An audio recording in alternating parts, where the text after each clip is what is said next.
Hello friends, welcome to આપનું રસોડું। આજે અમે તમારા માટે લઈને આવ્યા છીએ જમવાનો સ્વાદ 100 ગણો વધારે એવા કાઠિયાવાડી રાયતા મરચાંની રીત। આ રીતના કાઠિયાવાડી રાયતા મરચાં જો તમે એક વખત બનાવશો તો તમે વઢવાણી મરચાંના અથાણાને પણ ભૂલી જશો, એટલા ટેસ્ટી તૈયાર થાય છે। અને આ મરચાં બનાવવા ખૂબ જ સરળ છે, ઘરમાં રહેલી વસ્તુમાંથી જ આ બની જાય છે। તો વિડીયોને સ્કીપ કર્યા વગર તમે આખો જ વિડીયો જોજો। અને જો તમને અમારી રેસીપી પસંદ હોય તો વિડીયોને લાઇક અને શેર કરી ચેનલને સબસ્ક્રાઈબ કરવાનું ના ભૂલતા। બાજુમાં આપેલા બેલ આઇકોનને પ્રેસ કરજો, જેથી આવનારા દરેક નવા વિડીયોની નોટિફિકેશન તમને મળતી રહે। આ રીતના મરચાં તમે વધારે બનાવી અને ફ્રીજમાં 2 મહિના સુધી સ્ટોર પણ કરી શકો છો, આ બગડતા નથી। અને જમવાની સાથે જો તમે આ રીતના મરચાં મૂકશો તો એકની જગ્યાએ 2 રોટલી ખવાઈ જશે, એટલા ટેસ્ટી લાગે છે। રોટલી, ભાખરી, પૂરી, પરાઠા, ગાંઠિયા, થેપલા બધાની સાથે આ મરચાં ટેસ્ટી લાગે છે। તો તેના માટે આ રીતના લાલ અને લીલા મરચાં અમે લઈ લીધા છે, એકદમ તાજા અને સરસ મરચાં લેવાના, એટલે અથાણું લાંબો સમય સુધી સારું રહે। મેં અહીંયા બંને મરચાં થઈ અને 300 ગ્રામ જેટલા મરચાં લીધા છે। મરચાંને બરાબર ધોઈ લેવાના અને એકદમ કોરા કરી લેવાના, બિલકુલ ભીના ના હોવા જોઈએ। આ રીતે એકદમ કપડાથી લૂછી અને કોરા કરી લેવાના। અત્યારે ઠંડીની સિઝનમાં આ રીતના લાલ મરચાં માર્કેટમાં સરળતાથી મળતા હોય છે। તમારે એકલા લીલા મરચાંમાંથી અથવા તો એકલા લાલ મરચાંમાંથી આ અથાણું બનાવવું હોય તો પણ તમે બનાવી શકો છો। અમે અહીંયા બંને મરચાં મિક્સ લીધા છે। હવે મરચાંને આવી રીતે આપણે સમારી લેવાના છે, 4 ચીરીઓ કરીને। બિયાનો ભાગ આપણે કાઢી લઈશું, એટલે અથાણું તીખું ના બને। આ મરચાં તીખા નથી હોતા એટલે મરચાંનું અથાણું બનાવીશું તો એટલું તીખું નહીં બને। પણ જો તમને વધારે તીખું અથાણું ગમતું હોય તો તમે નોર્મલ મરચાં પણ આમાં એડ કરી શકો છો। આ રીતે મરચાંને આપણે સમારી લઈશું, બિયાનો ભાગ કાઢીને। આવી રીતે આપણે બધા જ મરચાંને કટ કરી લેવાના। શિયાળામાં આ રીતના લાલ મરચાં તમને સરળતાથી માર્કેટમાં જોવા મળતા હોય છે। કાઠિયાવાડમાં આ રીતે લાલ મરચાંનું અથાણું પીરસવામાં આવે છે જમવાની સાથે। આજે આપણે એ જ રીતનું અથાણું બનાવવાનું છે। લીલા મરચાંમાંથી પણ એ જ રીતે બિયા કાઢી લઈશું। જો વધારે લાંબા મરચાં હોય તો વચ્ચેથી તેને 2 ભાગ કરી લેવાના। આવી રીતે મરચાં સમારી લેના। કોઈ ખરાબ મરચું હોય તો તેને કાઢી લેવાનું, પણ મરચાં એકદમ કોરા કરી અને પછી જ ઉપયોગમાં લેવાના છે। સહેજ પણ તેમાં પાણીનો ભાગ હશે તો અથાણું લાંબો સમય સુધી સારું નહીં રહે, એટલે આવી રીતે એકદમ કોરા કરી અને પછી તેને સમારી લેવાના। એક વખત તમે વધારે અથાણું બનાવી અને તમે ફ્રીજમાં સ્ટોર પણ કરી શકો છો। આ બિલકુલ બગડતું નથી। આવી રીતે સમારી લેવાના બધા જ મરચાંને। અમે અહીંયા બધા મરચાંને સરસ રીતે સમારી લીધા છે, જોઈને જ ખાવાનું મન થઈ જાય એવા દેખાય છે આ લાલ લીલા મરચાં, કલર જોઈને જ। હવે આપણે આ રીતે બધું જ આપણે કાઢી લેવાનું, અને કોઈ ખરાબ મરચું હોય આવી રીતે તો એને સાઈડમાં મૂકી દેવાનું। હવે આપણે આની અંદર મસાલો કરીશું, તો તેના માટે સૌપ્રથમ હળદર લઈશું, અડધી ચમચી।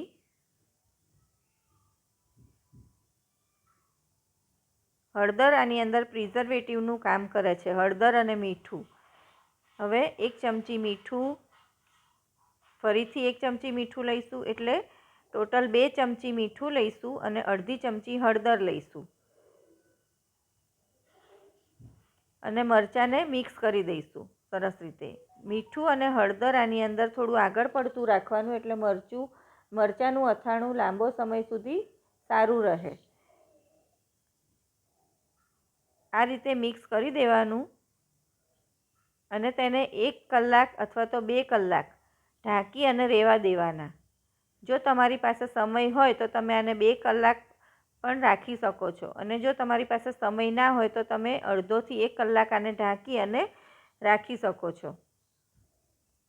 એટલે આની અંદર જે પાણીનો ભાગ હશે એ નીકળી જશે, મીઠા હળદરનું પાણી થઈ જશે અને મરચાં લાંબો સમય સુધી સારા રહેશે. અમે અહીંયા 1 કલાક માટે રહેવા દીધા હતા અને આ રીતે તમે જોઈ શકો છો મીઠા હળદરનું પાણી વળ્યું છે. હવે આપણે આ મરચાંને કોઈ કાણાવાળા વાસણમાં કાઢી લઈશું, નિતારી લઈશું આવી રીતે. એટલે એની અંદર જે પાણી હોય એ બધું જ નીકળી જાય. આ રીતે 10 મિનિટ માટે નીતરવા દેવાના, એટલે બધું પાણી નીતરી જશે અને મરચાં કોરા કરી લઈશું.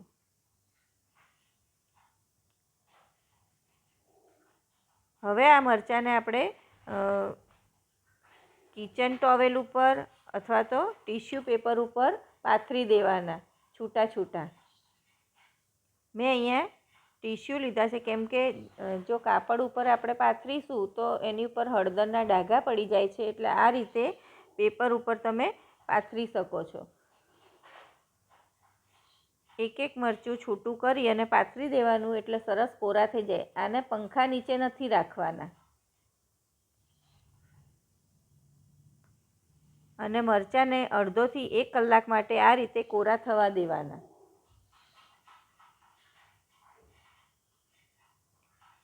મરચાં સરસ કોરા થઈ જાય એના માટે એની ઉપર પણ આપણે બીજા પેપર મૂકી દઈશું, એટલે સરસ રીતે બધું જ પાણી એબ્ઝોર્બ થઈ જશે. આ રીતે એક એક મરચું છૂટું કરી દેવાનું. ફ્રેન્ડ્સ, તમે અમારા વિડીયો કઈ સિટીમાંથી જુઓ છો તે અમને કમેન્ટ કરીને જણાવજો. અને તમે રાયતા મરચાં કઈ રીતે બનાવો છો તે પણ અમને જણાવજો. આ રીતે ઉપર પણ પેપર પાથરી દઈશું એટલે ઉપરથી પણ સરસ કોરા થઈ જાય અને બધું વધારાનું પાણી હોય એ પેપરમાં એબ્ઝોર્બ થઈ જશે.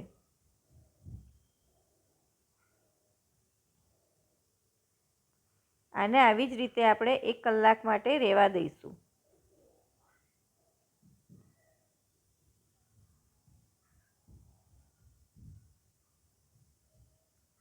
થોડી મહેનત પડે પણ મરચાં ખાવાની ખૂબ જ મજા આવે છે.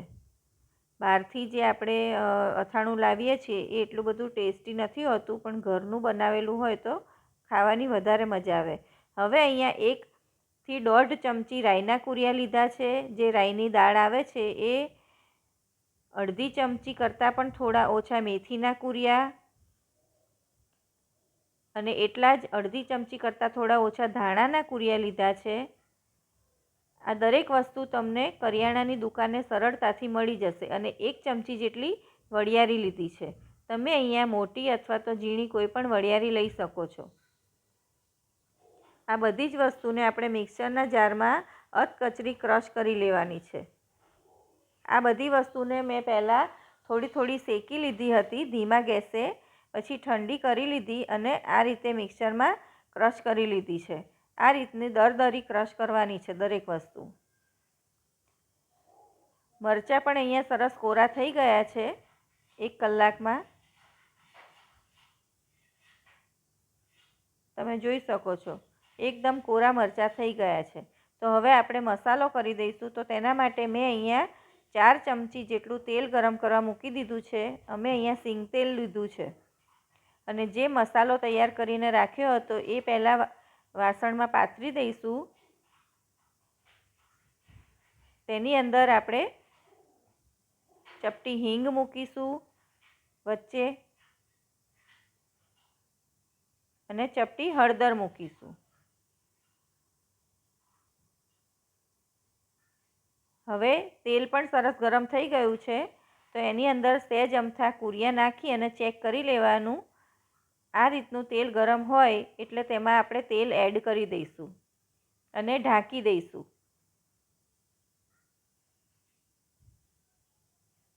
આખા ઘરમાં મરચાં બનતા હોય તો એની સુગંધ આવવા લાગે છે. મસાલાની સરસ સુગંધ આવશે આ રીતે કરશો એટલે. હવે મસાલો બરાબર મિક્સ કરી દઈશું.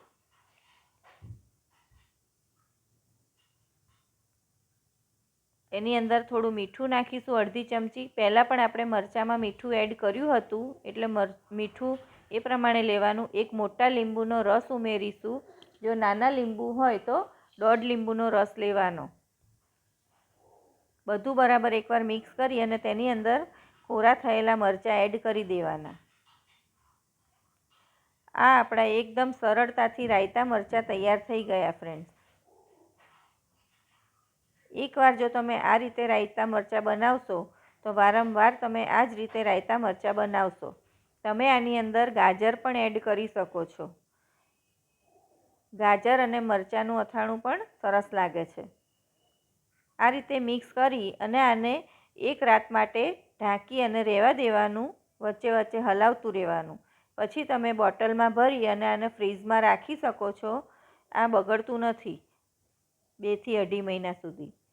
અને જ્યારે જમવા બેસો ત્યારે તમે આને ખાઈ શકો છો. તો એક રાત પછી તમે જોઈ શકો છો મરચાં સરસ ખાવા માટે તૈયાર થઈ ગયા છે, અથાઈ ગયા છે. તમે આની અંદર 1/2 ચમચી જેટલો ગોળ પણ એડ કરી શકો છો. તો સરસ ખાટા મીઠા મરચાં તૈયાર થશે, જો તમને ગમતું હોય તો. અને ખાલી આ રીતે રાયતા મરચાં બનાવવા હોય તો એ રીતે પણ તમે ખાઈ શકો છો. ગોળવાળા મરચાં પણ સરસ લાગે છે. હવે આ મરચાંને આપણે એક બોટલમાં ભરી લઈશું. જોઈને જ ખાવાનું મન થઈ જાય એવા આ રાયતા મરચાં તૈયાર થાય છે ફ્રેન્ડ્સ. તો તમે જો ક્યારેય આ રીતે ના બનાવ્યા હોય તો એકવાર ચોક્કસથી ટ્રાય કરજો. ઘરના બધાને ખૂબ જ ભાવશે. અને આ મરચાં તીખા પણ નથી હોતા, એટલે ખાઈ શકો છો તમે. શિયાળામાં આ રીતના અથાણાં ખાવાની મજા આવે છે. તો જો તમે ક્યારેય ના બનાવ્યું હોય તો ચોક્કસથી ટ્રાય કરજો ફ્રેન્ડ્સ. તો રેડી છે આપણા રાયતા મરચાં. હવે આપણે તેને સર્વ કરીશું. પ્લાસ્ટિકની બોટલમાં તમારે આને નથી ભરવાના, કાચની બોટલમાં જ ભરવાના છે. તો લાંબો સમય સુધી આ સારા રહેશે ફ્રેન્ડ્સ. આ મરચાં તમે રોટલી, ભાખરી, પરાઠા, રોટલા, ગાંઠિયા બધાની સાથે ખાઈ શકો છો. ખૂબ જ ટેસ્ટી લાગે છે. તો તૈયાર છે આપણા મરચાં ફ્રેન્ડ્સ. તમને અમારી આ મરચાંની રીત કેવી લાગી તે અમને કમેન્ટ કરીને જણાવજો. ફરી મળીશું બીજી આવી નવી ટેસ્ટી અને હેલ્ધી રેસીપી સાથે. બાય.